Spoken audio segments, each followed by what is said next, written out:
안녕하십니까, 박사입니다. 타이완 해협의 전쟁 위기가 고조되고 있습니다. 물론 위기 고조가 전쟁 발발 가능성과는 엄연히 다르지만 양안 간 분위기는 험악합니다. 라이칭더 타이완总统은 국가안보회의를 연 뒤 가진 기자회견에서 폭탄 발언을 했습니다.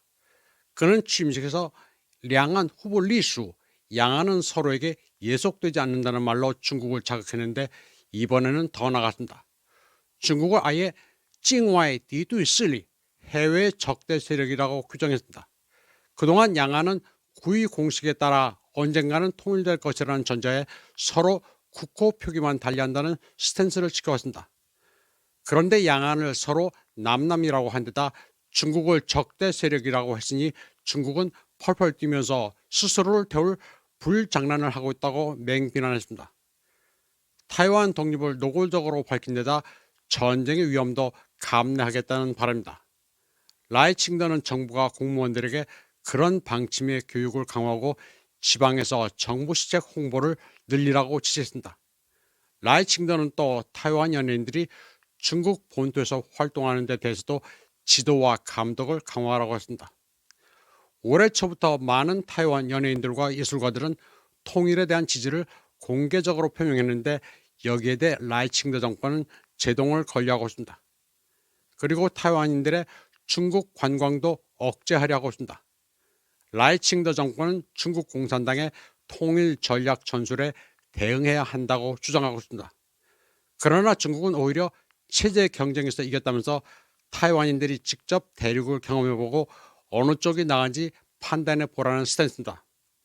사실 일반인들이 먹고 사는 데는 체제의 다름이 별로 피부에 와닿지는 않습니다. 대륙을 중국 공산당이 지배한다고는 하지만 그게 일반인의 생활에는 별 영향이 없습니다. 전체주의, 독재는 그냥 서방의 시각에서 가져다 붙인 것에 불과합니다. 과거 모택동 시기는 사람 살 때가 아니었지만 지금은 아닙니다. 세월이 흐르면서 중국은 명목상 공산당 일당 체제지만 실제로는 국가 통제 자본주의입니다. 날로 쇠퇴하는 타이완과 달리 중국은 모든 면에서 발전하고 있습니다. 보시는 화면은 타이완 바로 건너편 후젠성 샤먼입니다. 타이완인들이 여기 오면 눈이 돌아갑니다. 타이완을 자유중국이라 불렀던 70년대, 80년대만 하더라도 중국에서 자유를 찾아 타이완으로 망명이나 귀순을 하는 사례가 많았지만 그건 다 옛날 얘기입니다. 타이완인들이 오히려 중국을 동경합니다. 연예인도 중국에서 공연을 해야 돈을 벌고 기업인도 마찬가지입니다. 대륙에서 비즈니스를 하는 타이상은 그 가족까지 합쳐서 100만 명쯤 됩니다. 그리고 양안 간 친척 방문도 빈번하고 유학도 많이 갑니다. 한국처럼 남북한이 갈려 서로 오도 가도 못하는 그런 시스템이 아닙니다. 또 경제적으로도 디커플링이 불가능합니다. 타이완은 중국과의 무역에서 매년 1,400억 달러의 흑자를 기록하고 있습니다. 그리고 이 액수는 타이베이 정부의 예산을 충당하고도 남을 정도입니다.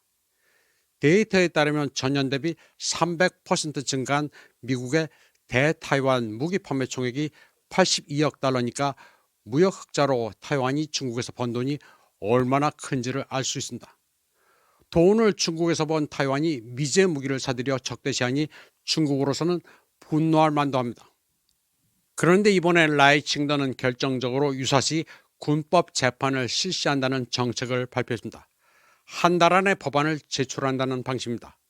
전쟁 발발 시 국민 총동원을 해야 하는데 여기에 응하지 않으면 군법으로 다스리겠다는 것입니다. 당장 타이완에서는 난리가 났습니다. 누가 그런 권리를 라이칭더에게 부여했느냐면서 탄핵 사유라고 강하게 비판하고 있습니다. 그리고 이게 계엄령으로 이어지는 수순이라면서 라이칭더를 두고 타이완판 윤석열이라고 비판하는 목소리도 높습니다. 타이완의 찬추, 두꺼비가 허튼 짓을 한다고 비판들을 하고 있습니다. 타이완에서는 계엄령이라고 하면 경기를 일으킵니다. 장개석이 패퇴해 타이완으로 옮긴 뒤 1946년부터 1987년까지 기나긴 세월 동안 계엄령으로 야당을 전면 금지하고 철권 통치를 해왔기 때문입니다.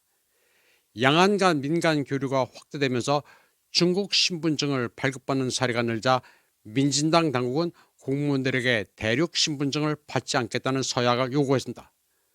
그러나 타이완 국방부는 양안 신분을 모두 가진 징집병들은 중국 신분증을 포기할 필요는 없으나 군 복무는 해야 한다고 밝혔습니다. 타이완 매체들은 온전한 정신을 가진 사람이라면 누구나 여기에 논리적 문제가 있다는 것을 안다고 지적했습니다. 타이완은 지금 병역이 4개월입니다. 민진당은 이를 단기적으로 2년으로 늘리려 하고 있는데 이에 대한 민심의 저항도 만만치 않습니다.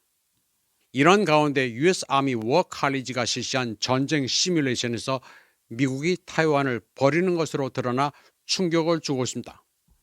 중국의 침략을 전제로 한 시뮬레이션에서 미국은 병력의 전진 배치를 하지 않았습니다.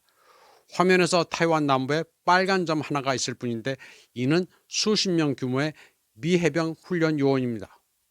타이완에서는 지금 TSMC를 순순히 미국에 가져다 바친 상황에서 워싱턴이 타이완을 버렸다고 경악하고 있습니다. 이번 방송은 여기까지 하겠습니다. 시청해주신 여러분 감사합니다.